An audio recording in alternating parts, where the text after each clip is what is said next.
6:47 a.m. I'm in my driveway, coffee mug still steaming, when two cop cars pull up with lights flashing like I'm Pablo Escobar. My neighbor Brenda, the woman I'd rented to for 3 years at $400 below market rate, is standing on the sidewalk, arms crossed, grinning like she just won the lottery. She'd called 911 because my truck was parked on my own property. Said I was blocking public access. A flat lie. The smell of diesel from my Ford mixed with her burnt toast drifting through her kitchen window. The crunch of police boots on gravel. Officer Kemper's face when he realized he'd been weaponized by a crazy person. What Brenda didn't know?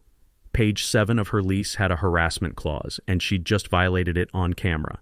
9 minutes later, I issued her eviction notice. So here's my question. What would you have done? Drop a comment. Tell me where you're watching from. Let me back up. My name's Dale. 58, former construction foreman, widowed 4 years ago when cancer took my wife Linda. We have 2 sons, Marcus in Denver, Tyler in Phoenix. Good men. Linda and I spent 30 years building a modest rental portfolio. 4 properties total. We'd buy fixer-uppers, renovate them nights and weekends, rent them out below market because we valued stable tenants over maximum profit. The house next door to mine, we bought it as a foreclosure in 2017, spent 2 years restoring it. New foundation, new roof, subway tile backsplash. Linda picked out herself. She died 3 months after we finished. I couldn't sell it, so I rented it for $1,400 a month. $450 below market rate. That's where Brenda comes in. August 2022, she answered my ad.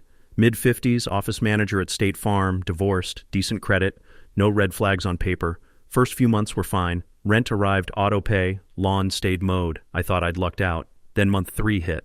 She knocked on my door and suggested I repaint my house because it made hers look dingy. I smiled. Didn't repaint. Month 8, demanded I cut down the century-old Douglas fir in my yard. Blocked her mountain view, apparently. I told her that tree was there before we were born and would be there after we died. Month 14. Filed a noise complaint when I had roofers working. 9 a.m. on a Wednesday. All permits in order. City inspector looked at my paperwork, looked at me, shook his head. Somebody's bored, he said. But the real problem wasn't the petty complaints. It was the pattern. My landscaper, Jesus, 43, Guatemalan immigrant, naturalized citizen, been with me 8 years. She started watching him through her window. Arms crossed, suspicious glare. One day she told me she didn't feel safe with those people around. I asked which people. She walked away. Mr. Crawford across the street, 72, retired postal worker, black, built his grandkids a treehouse. Fully permitted. Brenda reported it as an unauthorized structure. Inspector came, saw the permit stapled to the tree, left without a word. Mrs. Yamamoto 2 doors down grows prize roses. Her teenage grandson walks his golden retriever past our houses every evening. Brenda posted on Nextdoor about suspicious activity. A kid walking a dog. You seeing the picture?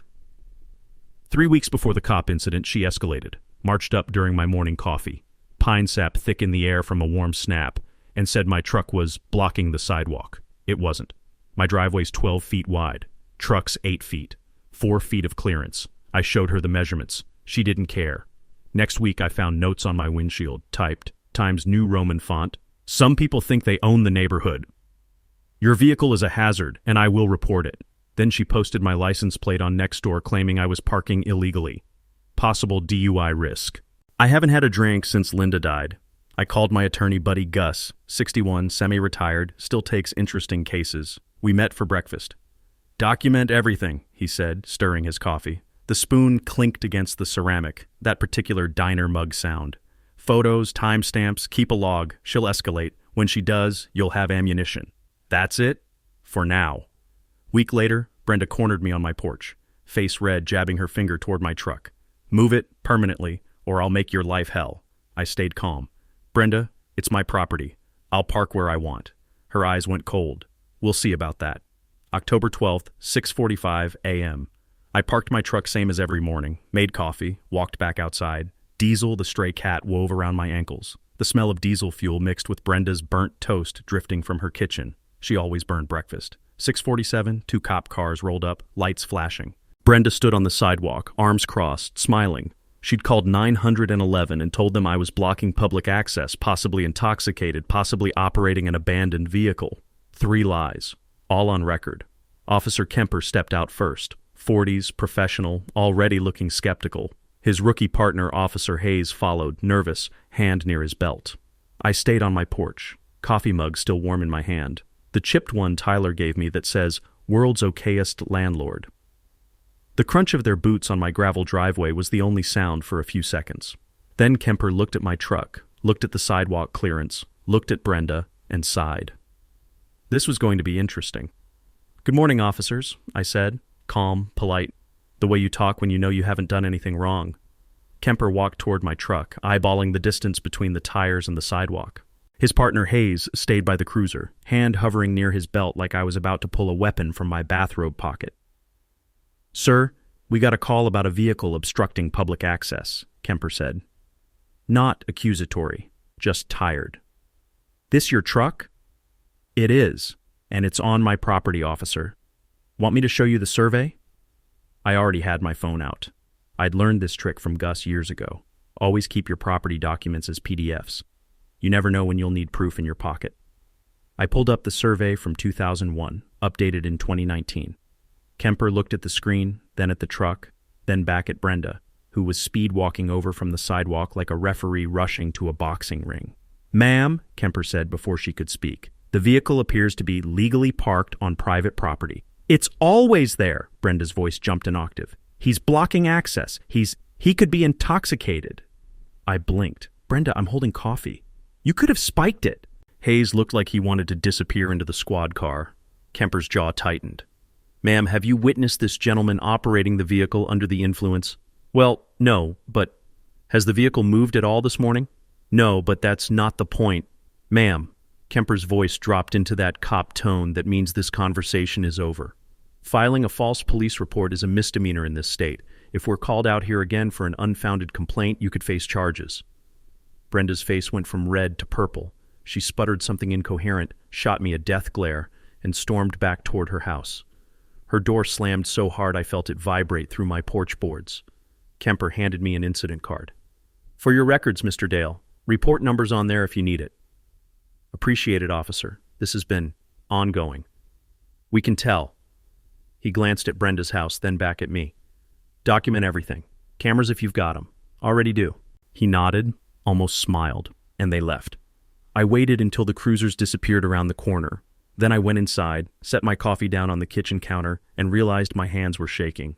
Not from fear, from pure, concentrated rage. I'd given this woman a beautiful home at below-market rent for 3 years, never raised it once, fixed her garbage disposal when it died at 9 p.m. on a Sunday, plowed her driveway every winter, and she thanked me by calling the cops. I pulled the rental file from my desk drawer, thick folder with the original lease, inspection reports, maintenance logs, flipped to page 7 of the lease agreement. There it was. Clause 14, C, Tenant Conduct and Community Standards. Gus had helped me write this clause back when I first started renting properties. He'd seen too many landlords get burned by problem tenants who weaponized the system. "Put it in writing," he'd told me. "Harassment, false complaints, hostile behavior, make it grounds for termination. Most tenants never read past page 3 anyway." The clause was clear. Tenant agrees not to engage in harassment, filing of false complaints against landlord or neighbors, or actions creating a hostile environment. Violation constitutes material breach and provides grounds for termination following 30-day cure period. I photographed the clause with my phone, then photographed the incident report Kemper gave me. My phone automatically timestamps everything and backs up to the cloud, another thing Gus taught me. "Digital evidence with metadata is gold in court," he'd said over breakfast one morning. 3 copies minimum. Cloud, external drive, USB stick. Judges love timestamps. I texted him. "Need to meet. Today. It's time." 3 dots appeared immediately. "Noon. My office. Bring the file." I made a second cup of coffee, hands steady now.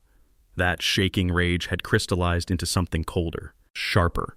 Diesel meowed at the back door. I let him in, gave him leftover chicken. He purred, rubbed my leg. "You believe this," I said to the cat. "Lady pays below market rent, lives in a house Linda and I sweated blood to restore, and I'm the villain." Diesel stared at me with those indifferent orange eyes. Cats understand territory better than humans. I opened my laptop and created a new document. Brenda, incident log. Entry 1, October 12th, 6:47 a.m., false police report. Officer Kemper, incident card hash 2024-10-3847. Allegation, vehicle obstruction, suspected intoxication. Outcome, no violation found. Witness, Officer Hayes. saved to cloud, backed up to external drive, copied to USB stick in my truck's glove box. By 11:30, I was driving to Gus's office, file folder on the passenger seat. The smell of old leather and diesel filled the cab. Radio off. I needed silence to think. But halfway there, my phone buzzed. A next-door notification. Brenda had just posted, "Urgent, landlord harassment on Maple and 5th, tenant being intimidated for reporting safety violations. Anyone know tenant rights attorneys?" I pulled over, read it twice. 47 comments already. She wasn't backing down. She was escalating. Good. Let her build my case for me. I showed Gus the next door post on my phone. We were sitting in his office, converted Victorian downtown, smelled like old law books and lemon furniture polish. His desk was the same oak monster he'd had since 1987. Thing probably weighed 300 pounds and had more coffee rings than an Olympic logo. He read Brenda's post twice, scrolling through comments with his reading glasses perched on his nose. 47 comments in 3 hours, he said. She's good at playing victim. Half of them believe her. Half don't. He handed back my phone. Look at comment 12. Mr. Crawford had written, "Dale helped me build my grandkids' treehouse for free. Good man. Something's not adding up here." Jesus posted too. "Work for Dale 8 years. Always fair, always respectful. This doesn't sound right." But strangers were piling on. Someone said I should be ashamed. Another posted tenant rights resources with 3 exclamation points. "She's weaponizing social media," I said. "Yep, and you're gonna let her?" Gus leaned back in his chair. It gave that familiar groan. "Here's the play. Send her a formal notice of lease violation. Certified mail. Cite clause 14. C. Reference the false police report and this defamatory post. 30 days to cure. Stop harassing you, retract the lies, or her lease terminates." That's it? Step 1. She'll either back down or escalate. My money's on escalate. He grabbed a legal pad. You also respond on Nextdoor. Once, calm, factual, evidence attached. Then go silent. Let your neighbors do the talking. By 6 p.m. I had the notice printed and signed. Hit the post office before closing, sent it certified with return receipt, drove home, taped a second copy to her door. Washington allows hand delivery if you also mail it. Gus drilled that into me years ago when I had a tenant try to claim he never got an eviction notice. Then I drafted my Nextdoor response. "Hi neighbors, context. I've owned address for 24 years. Recent police call was for a legally parked vehicle on my property. Happy to show survey to anyone interested. Always open to respectful conversation. Attach the property survey. Attach the redacted police report stamped. No violation found. Posted. Within an hour, 89 comments. Tide shifted fast. Mr. Crawford's comment hit 43 likes. Mrs. Yamamoto wrote, "Dale's property is always immaculate. Something doesn't add up." A woman named Sarah I'd never met posted, "I've seen that truck. It's not blocking anything. What's the problem here?" But Brenda wasn't done. That night around 11, music started pounding through the walls, loud, bass-heavy. Weird because Brenda usually went to bed at 9:30 sharp. I could set my watch by her bedroom light clicking off. Then I heard glass shatter. I got up, looked out my window. Nothing visible. Music stopped 10 minutes later. I figured she'd dropped something drunk, went back to bed. Next morning I found out what she'd dropped. 4 beer bottles thrown across my lawn. One had exploded against my porch steps. Brown glass shards glittering in the sunrise like little teeth. The smell of stale beer was soaking into my grass. I could hear my neighbor, Mrs. Yamamoto, calling from across the street. "Dale, you okay? I saw the whole thing last night." Here's where those security cameras paid off. I'd installed them 2 weeks earlier. Ring doorbell plus 2 extras covering the driveway and yard. $400, mounted them myself in an afternoon. Back when I started renting properties, Gus told me over breakfast one morning, "Cameras are cheaper than lawyers. Always have 3 angles and cloud backup." I pulled up the footage on my phone. 11:48 p.m. Brenda's silhouette lit by her porch light, arm cocked back like a major league pitcher. 1 bottle, 2, 3, 4. The audio picked up every shatter. I downloaded the video to 3 places: cloud, laptop, USB drive. I'd lost Marcus's entire high school graduation to a dead hard drive in 2018. Never again. Called Gus. "She's escalating," I said, sending him the file. Silence while he watched. That particular thinking silence. Destruction of property, harassment. You could file a police report now. Should I? Not yet. You've got 28 days left on her cure period. Let her keep digging. When we go to court, I want a pattern so obvious Stevie Wonder could see it. I swept up the glass. Mrs. Yamamoto came over in her bathrobe, hair in curlers.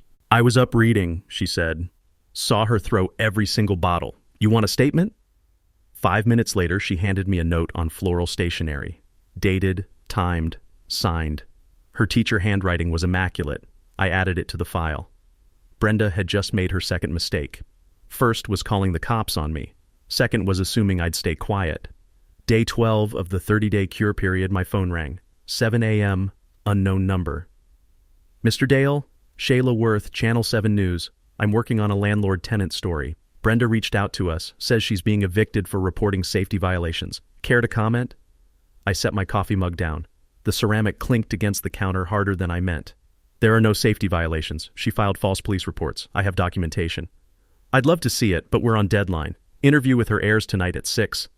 Click. She was gone. I called Gus. He picked up on the first ring. Channel 7's doing a hit piece. Airs tonight. Papers rustled on his end. We watch it together. My place. Bring Marcus. Marcus had flown in from Denver 3 days ago. Took time off work because he said he wanted to make sure Dad doesn't murder anyone. I told him I wasn't the murdering type. He said, there's a first time for everything. 6 p.m. we crowded into Gus's living room. TV on. Gus had a legal pad. Marcus was eating pizza straight from the box. Stress eating like he did before finals in college. Local news started. School board drama. Car accident on Highway 5. Then, coming up, a local woman says her landlord is evicting her for speaking up about safety concerns. The commercial break felt like 3 hours. Then there she was. Shayla Worth standing in front of my house, the one Linda and I bled to restore, with Brenda next to her, mascara already running. Brenda has lived here 3 years, Shayla said into the camera. But after reporting concerns about blocked emergency access, she received an eviction notice. Cut to Brenda. Full waterworks. I've been a model tenant. I pay on time, I take care of everything. But when I reported a fire code violation, his truck blocking access, he retaliated. Now I'm terrified I'll lose my home. Marcus shot up from the couch. Fire code violation? Dad, that's a lie! On screen, I was the villain. Gruff old landlord evicting a helpless woman over petty revenge. My phone started buzzing.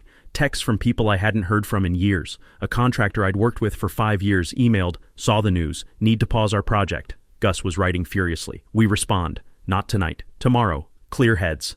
Next door lit up like a Christmas tree. Someone posted a screenshot of the segment. This landlord should be ashamed. Brenda deserves better. I watched my reputation dissolve in real time. Marcus paced the kitchen, his boots thundering on Gus's old tile. We sue. The station, Brenda, everyone.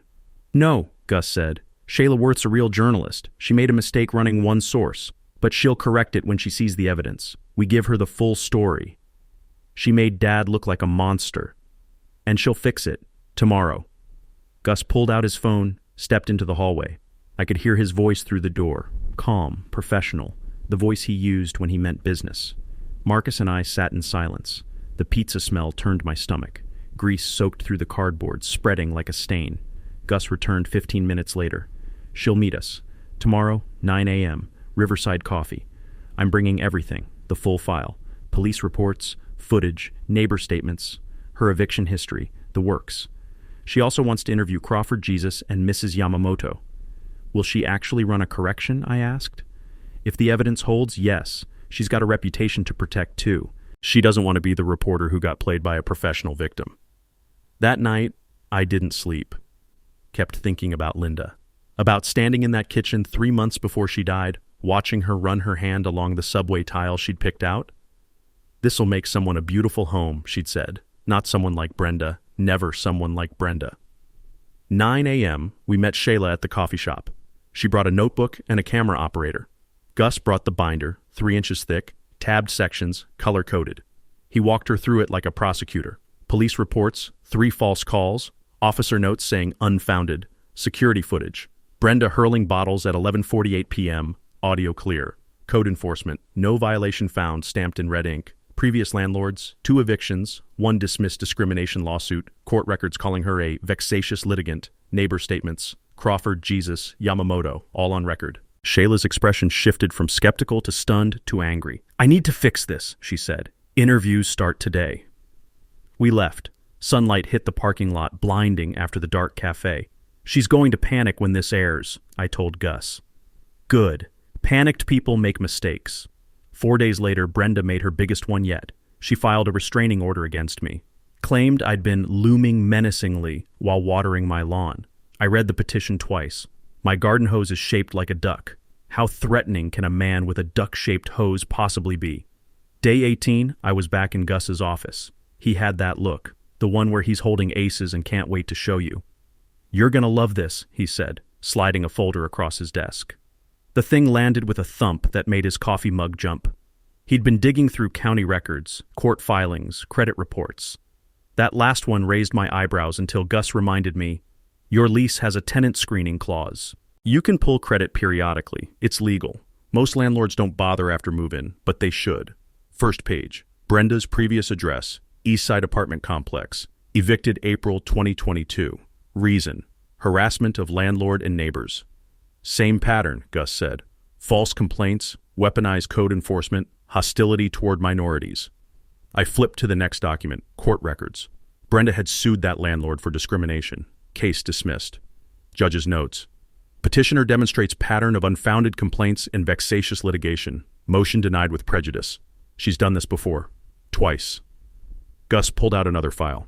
Landlord before that, Rajesh Patel, Indian guy, owns a duplex. She reported him to ICE, claimed he was illegal. My gut twisted. Rajesh was born in Portland, third generation. She tried to ruin him because he wouldn't let her break lease early. Cost him 15 grand in legal fees. I thought about Jesus, about Mr. Crawford, about Mrs. Yamamoto's grandson, labeled suspicious for existing while non-white. This wasn't petty, it was systematic. Here's the kicker, Gus said, spreading out a credit report. 23,000 in outstanding judgments from previous landlords, property damage, unpaid legal fees. She filed bankruptcy in 2021, wiped most of it. But here's something people don't know. Bankruptcy doesn't discharge landlord debt if there's fraud or willful damage involved. Courts protect property owners from professional scammers. That was news to me. I'd always thought bankruptcy erased everything. So she's got a trail, I said. A highway, and we're about to add a billboard. Gus leaned back. His chair groaned like it always did. One day that thing's gonna collapse and I'm gonna laugh. Here's your position. Month-to-month tenancy in Washington gives you the right to non-renew with 60 days notice. No reason required. But you've got reasons. Plural. Multiple lease violations, documented harassment, false police reports, restraining order hearings in 9 days. We bring everything. Prior evictions, dismissed lawsuits, judgment history, the works. Either she withdraws when she sees the wall of evidence, or Judge Medina tosses it herself. Medina's been on the bench 19 years. She's seen every scam. I picked up the folder. Heavy, substantial, years of Brenda burning bridges all in one place. What about the next landlord? I asked. How do we stop her from doing this again? Gus smiled. That's why I like you. Most people just want revenge. You want prevention. He made a note. After we win, we flag every landlord database, property management association, legal registry. We build a paper trail so obvious that anyone who Googles her name finds a roadmap of red flags. I want Rajesh's contact info. When this is done, I'm helping him. I'll get it. Gus closed the folder. First, restraining order, then eviction. Then we rebuild, one step at a time. Outside, rain started. That soft Pacific Northwest drizzle that makes everything smell like wet asphalt and pine. I walked to my truck, folder tucked under my arm. The engine turned over with its usual diesel rumble. I set the folder on the passenger seat. Brenda thought she was gaming another pushover landlord. She'd just picked a fight with a guy who spent 30 years reading blueprints and building things that don't fall down. Wrong target. Day 20, 8 p.m. My dining room table looked like a legal bomb had exploded. Documents everywhere. Marcus sat across from me nursing a beer. Tyler was on speakerphone from Phoenix. Gus had his laptop open and that yellow legal pad he'd been scribbling on for 3 days straight. Here's the plan, Gus said. We don't just evict her. We make sure she can't do this to anyone else. 3 phases. Restraining order hearing in 7 days, eviction immediately after, then public record flagging. Marcus pulled out his notebook. What do you need? Witnesses. Crawford, Jesus, Mrs. Yamamoto, all confirmed? I nodded. Took the day off. Mrs. Yamamoto's already given me a handwritten statement on floral stationery. You should see it. Her teacher handwriting's better than most fonts. Gus grinned. 70-year-old retired teacher with perfect penmanship describing Brenda throwing bottles? Judge Medina will frame that. What about the previous landlords? Tyler asked through the speaker. Locked in. Karen from the apartment complex and Rajesh, both providing sworn affidavits. Rajesh especially wants this.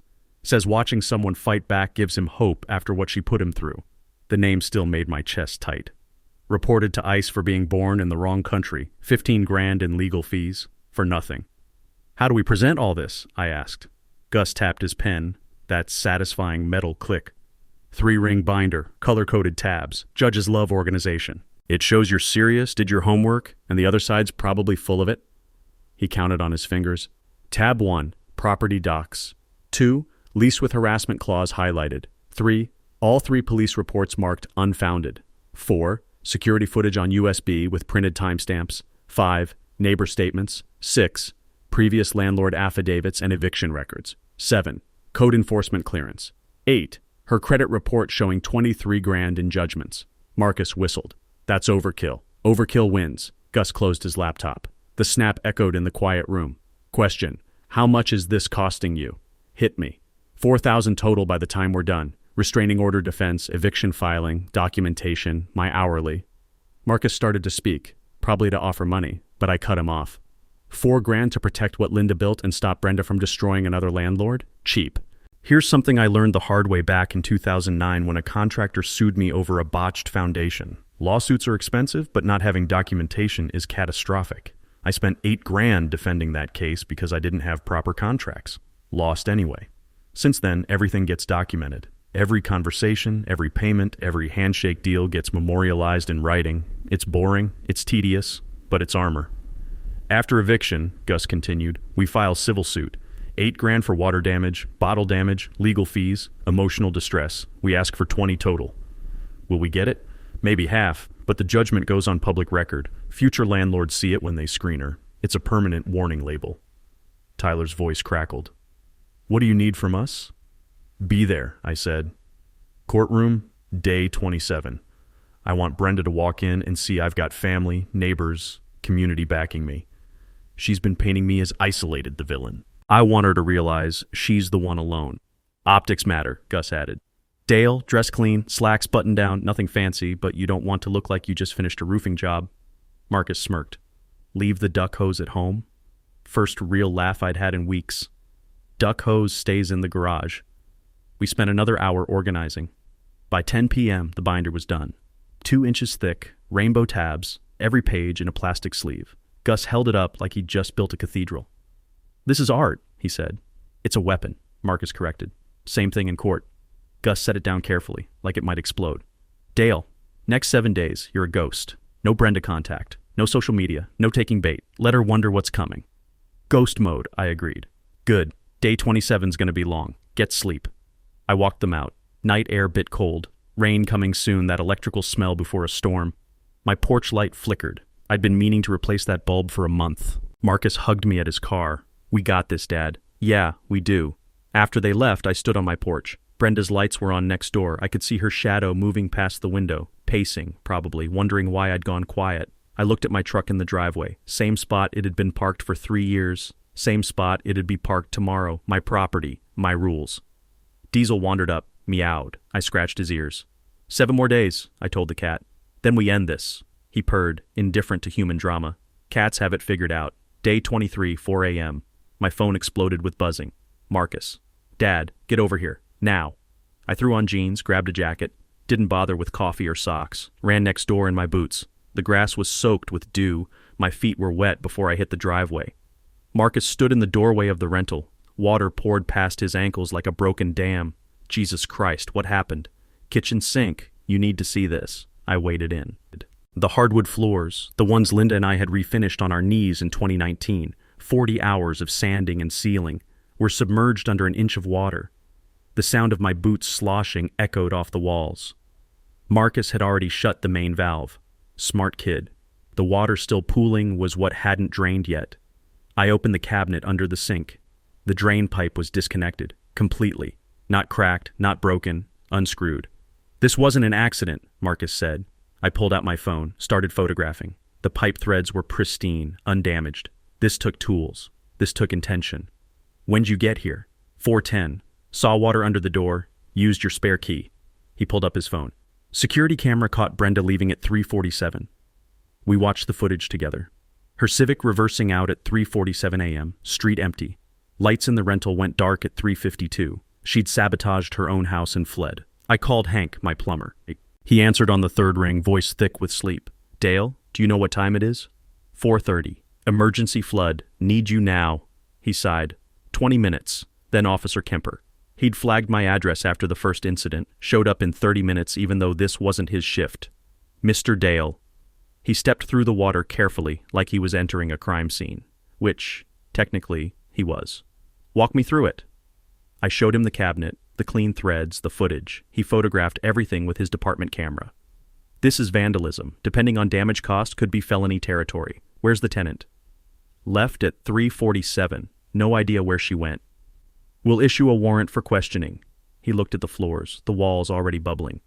You got insurance? Landlord policy? Filing today. Hank arrived in his van, boots and toolbox ready. He waded to the sink, examined the pipe, shook his head. 32 years I've been doing this. Pipes don't unscrew themselves. He ran his finger along the threads. Took tools, took time. This is sabotage. Can you write that in an affidavit? Already taking photos. I'll have it to you by tomorrow. By 7 a.m. we had the place looking like a disaster movie. Industrial fans roaring, dehumidifiers shaking the windows, extraction equipment sucking up water with a sound like a giant drinking through a straw. The smell hit fast, that sour mildew scent that makes you want to breathe through your mouth. My insurance adjuster arrived at 9. Linda, different Linda, 40s, sharp eyes that missed nothing. She walked through slowly, photographing, measuring water lines on drywall. Mr. Dale, I adjust claims for a living. I've seen burst pipes, I've seen frozen pipes, I've seen pipes chewed through by rats. She pointed at the disconnect. This is none of those things. This was intentional. Does that affect my coverage? No. We'll pay. But I'm flagging her for fraud investigation. She'll likely face charges. She tapped her tablet. Damage estimate, $8,000. Floors, drywall, appliances, mold prevention. Timeline for reimbursement? Normally 3 weeks. Given the documentation here, I'll push for 2. After she left, I stood in that ruined kitchen. Marcus brought me coffee from my house. It went cold in my hands before I remembered to drink it. She's lost it, Marcus said. Good. Dad, she destroyed her own home. Yep. I sipped the cold coffee. Tasted like pennies. Gus told me, panicked people make fatal mistakes. She just made hers. Text from Gus. Saw the police report. Don't deviate from timeline. Document everything. She handed us a felony. Me. Already done. Plumber's writing affidavit. Him. Beautiful. Day 27. That evening Brenda returned. Kemper had stationed an unmarked car down the street. I watched from my porch with Diesel purring in my lap. She pulled in, got out. Saw the fans, the equipment, the crime tape. 2 officers approached. She claimed early morning errands before work. Kemper asked why she left at 3:47 for an 8:30 shift. She stuttered something about things to do. At 4 a.m. Sure. No arrest, not yet, but another report filed. Another brick in the wall. That night she posted on Nextdoor, landlord neglected maintenance, my home flooded, he's blaming me, lawyer says a constructive eviction. I didn't touch my keyboard, but Mr. Crawford did. Dale's properties are pristine. Something's wrong with this story. Mrs. Yamamoto. I've watched her behavior for months. Use your judgment. 3 days until court. Brenda had just written my closing argument for me. Day 26, 1 day before court. I was organizing tools in my garage when someone knocked on the side door. Not the front. The side door nobody uses except family. I opened it. Brenda's mother Carol stood there, 70s, gray hair in a bun, eyes red-rimmed like she'd been crying for hours. She looked like she'd aged a decade since I'd last seen her. Mr. Dale, can we talk? Her voice shook. I stepped outside, left the door cracked so Marcus could hear from the kitchen. Onions were frying. The smell drifted out, mixing with cold autumn air. What can I do for you, Carol? I know what she did. The police calls, the bottles, the flooding, all of it. She pulled a tissue from her coat, already damp and shredded. I'm so sorry. She has problems. Since the divorce, she blames everyone, takes responsibility for nothing. I've tried. Therapy, medication, she won't listen. I waited. Let her talk. Please. She pulled out a checkbook. Old-fashioned, floral pattern. Let me pay for everything. Damages, legal fees, all of it. $10,000 right now. She'll move out quietly. No eviction on her record. Clean slate. Her pen hovered over the amount line, hand trembling, ready to end this with one signature. I felt bad for her. Genuinely. Watching your kid self-destruct must be agony. But I thought about Rajesh. 15 grand defending himself from her lies. Jesus being called those people. Mr. Crawford's grandkids reported for existing. Carol, it's not about money. It's about pattern. She's done this to other landlords, other neighbors. If I let it slide, she'll do it to someone else who can't fight back. Her face collapsed. Fresh tears. She's my daughter. I can't watch her destroy herself. Then get her real help. Professional help. But I won't enable this. She stood there, checkbook open, then slowly closed it. I understand. I had to try. She turned, stopped. You've been a good landlord, better than she deserved. I'm sorry. She walked to her Buick, looked like it had 200,000 miles, and drove off. I watched her taillights disappear and felt sad for about 30 seconds. Then I remembered the bottles shattering against my porch and the sadness evaporated. Marcus came out. You okay? Yeah, that was hard. Right thing, though. He handed me a sandwich. Turkey, Swiss, too much mustard like I like it. Gus called, wants us at 7. Final prep. That evening at Gus's office, the binder sat on his desk like a monument. He flipped through every tab, checking for gaps. There weren't any. Tomorrow, 10 a.m., we arrive 9:30. You, Marcus, Tyler, your 3 neighbors. Brenda's organizing supporters. Facebook event says 23 people RSVP'd, mostly strangers from Seattle tenant rights groups. Let them come, I said. Exactly. They've got signs and feelings. We've got law. Judge Medina knows the difference. Gus closed the binder with a thump that sounded final. My phone lit up. Tyler.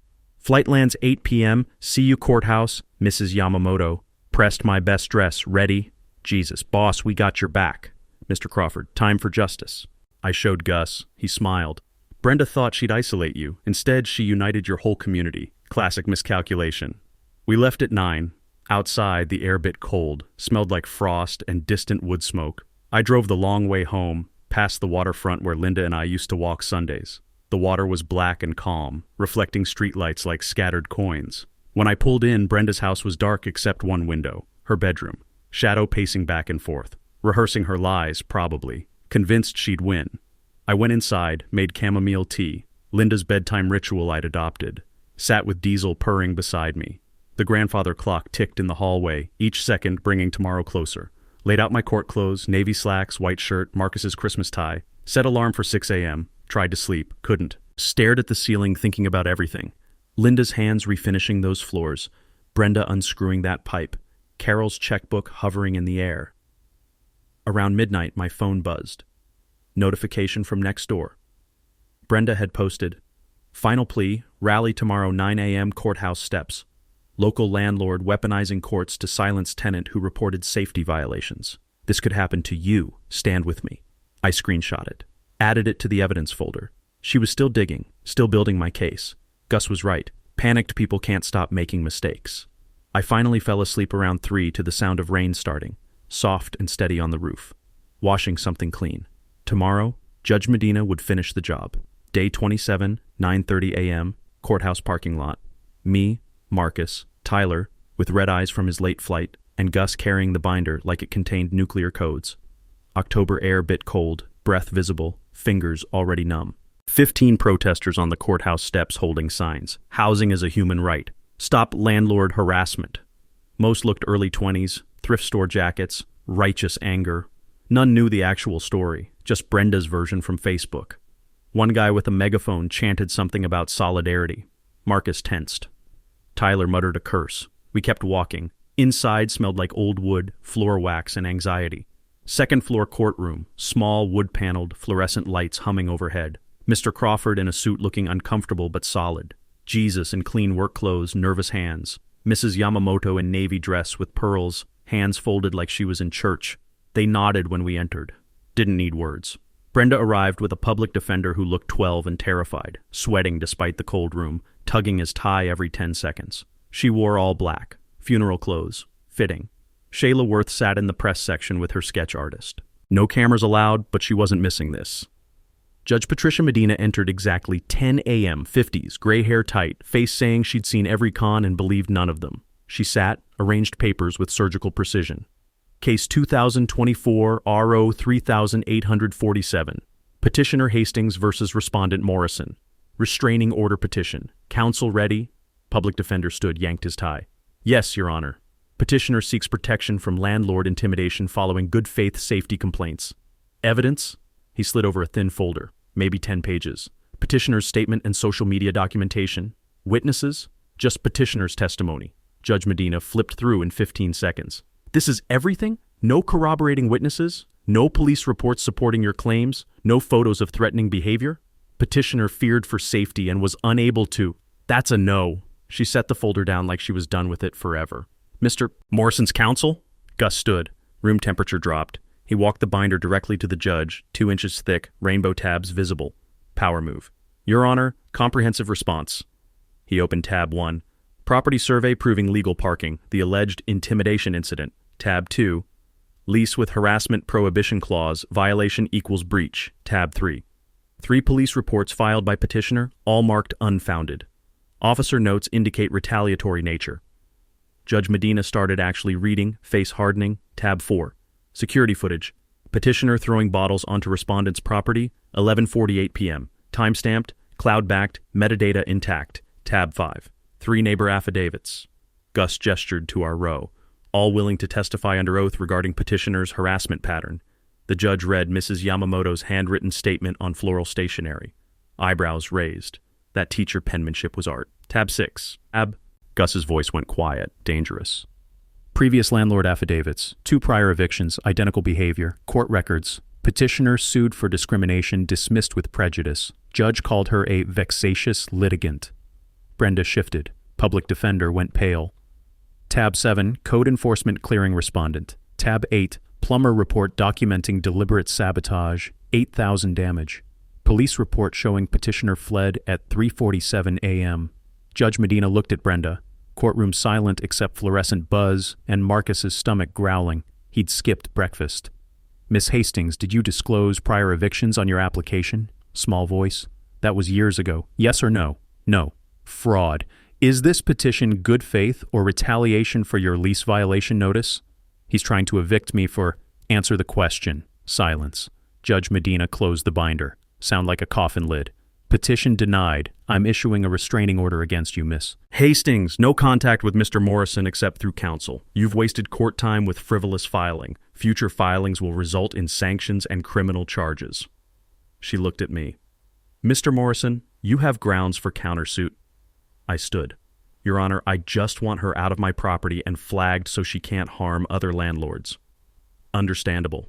Eviction proceedings filed? Tuesday, Your Honor. Move to this Friday, 2 p.m., Miss Hastings, secure alternative housing. Gavel crack, sharp, final, adjourned. Brenda sat frozen. Her defender grabbed papers, whispered something, fled. She finally stood, walked out like a zombie. Outside protesters started cheering, then saw her face. Cheering died fast. Mr. Crawford clapped my shoulder. Justice. Mrs. Yamamoto hugged me, smelled like roses. Jesus shook my hand hard. Told you, boss. Outside, Shayla Worth waited with her camera crew. Can we talk now, Mr. Dale? Tomorrow, 10 a.m., my house. Meet my neighbors, see the property, full transparency. She nodded. I'll be there. We drove home. Convoy of vehicles like a parade. My truck, Marcus's rental, Gus's sedan, Crawford's pickup, Jesus's van, Mrs. Yamamoto's Prius. When we hit my street, Brenda's car sat in her driveway, trunk open, boxes loading, Carol helping her pack.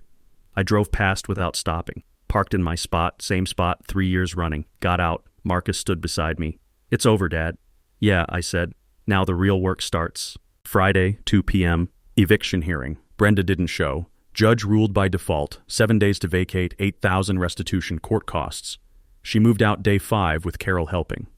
I walked through after. Scratched walls, broken closet door, cigarette burns on the counter Linda had refinished. Security deposit covered some. I ate the rest. Peace has a price. Changed locks that afternoon. Started planning what came next. Tuesday, Channel 7 aired Shayla's follow-up, 6 minutes titled, When Tenant Rights Become Tenant Wrongs, a Case Study. Interviewed me, the neighbors, previous landlords, Rajesh. Her closing hit hard. Accusations require verification. Rights come with responsibilities. One person's abuse makes it harder for legitimate victims to be heard. Story went viral locally. Landlord Association newsletter picked it up. Contractors who'd ghosted me called back. Neighbors who'd doubted sent apologies. But Shayla's line stuck with me. Harder for legitimate victims. 2 weeks later, sitting with Marcus, Tyler, and Gus at my dining table, same table where we'd built the case, I said, I got justice. But what about the next Rajesh? The next landlord without resources to fight? Tyler nodded. So we create the resource. The rental property became transitional housing through Ridgemont Housing Cooperative, families escaping domestic violence. Linda would have loved that, helping people who actually need it, not scammers gaming the system. Then we launched Linda's Legacy Fund. I seeded it with $50,000 from retirement savings Linda and I had built. The fund does two things: provides free tenant screening for small landlords on sliding scale, and legal defense for landlords facing frivolous suits and tenants facing real landlord abuse. Bad tenants hurt good landlords. Bad landlords hurt good tenants, I told the paper. System's broken when people abuse it. We're fixing both sides. Mr. Crawford, Jesus, and Mrs. Yamamoto joined the board. First grant, $3,000 to Rajesh, finally paying off Brenda's damage. He cried on the phone, said it was the first time in years someone understood. Thanksgiving, 3 weeks later, 23 people in my house. Marcus, Tyler, Gus, Crawford's family, Jesus' crew, Mrs. Yamamoto, Rajesh, and his wife, even Shayla. Turkey smell filled every room. Diesel hunted for scraps between legs. I raised my glass. Linda used to say, build something bigger than your anger. I was angry, still am sometimes. But we built something that'll help people long after we're gone. Thank you for standing with me. Marcus whispered, Mom would be proud, Dad. Throat tight, I nodded. Yeah, she would. Brenda moved 2 towns over. Corporate apartment complex, anonymous landlords, strict enforcement. Carol sent a Christmas card. Thank you for not destroying her. I hope she learns. I sent one back. I hope so too. Meant it. Mostly. 3 days after Christmas, my phone rang. Unknown number. Mr. Dale? Patricia Tatum. I saw your story. Read about the fund. I need help. My landlord's stealing my rent through a fake payment portal, blaming me for non-payment, threatening eviction. I have proof, bank statements, screenshots, but no lawyer money. Can the fund help? I grabbed pen and paper. Patricia, tell me everything from the beginning. Thought about Linda, about that subway tile, about her saying we should build something that helps people. We did, honey. We really did. The fight's never over. But now others have tools to fight back. That feels like winning. Here's what I need from you. Drop a comment if you've dealt with a nightmare tenant or nightmare landlord. You're not alone. The system breaks when people abuse it, but sharing knowledge fixes it. Share this with anyone fighting petty tyrants. Sometimes you win. Sometimes you build something better from the ashes. Subscribe if you want Patricia's story. Her landlord scam goes deeper than you'd believe, and the ending's wild. Tell me where you're watching from. I want to see how far this traveled. Thanks for being here. Now go park wherever the hell you want on your own property.